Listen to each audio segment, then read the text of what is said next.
ત્રંબાના ત્રિવેણી ઘાટે જર્જરિત પુલ સામે ગ્રામજનોનો આક્રોશ. ભાનુબેન બાબરિયા ગુમ થયેલ છે લખેલા નારો સાથે વિરોધ.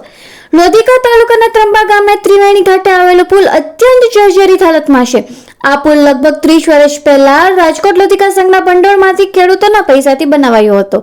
આજે નર્મદા યોજના અંતર્ગત બનેલા નર્મદા સંપ સુધી પહોંચવા માટે આ જ પુલનો ઉપયોગ કરવો પડે છે.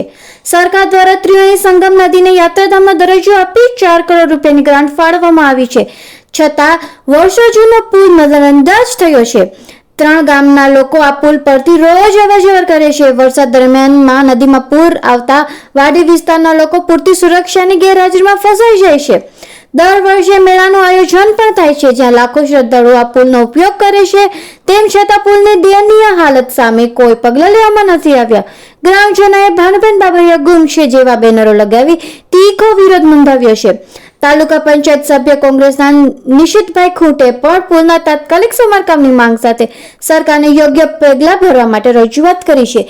આવા જ સમાચાર જોવા માટે ફોલો કરો TNG ન્યૂઝ. પંચાયત સદસ્ય રાજકોટ.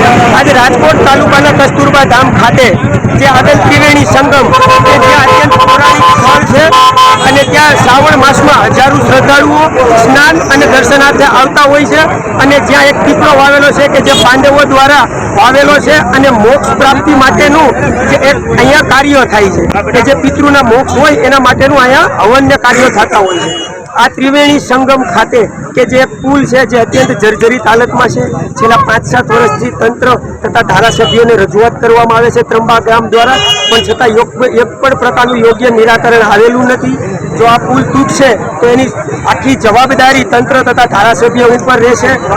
આજે અમે ત્રંબા ગામ તથા આજુબાજુના ગામ લોકો કે જે અહીંયા મંદિરે સેવામાં આવતા હોય છે એ બધાએ નક્કી કર્યું છે કે ભાજપના કોઈ પણ આગેવાનને ત્રંબામાં પ્રવેશવા દેવામાં આવશે નહીં. 2022ની ચૂંટણી વિધાનસભાની ગઈ પછી ભાનુબેન કે જેઓ એનો મત વિસ્તાર આવે છે ત્રંબામાં હજુ સુધી દેખાણા નથી.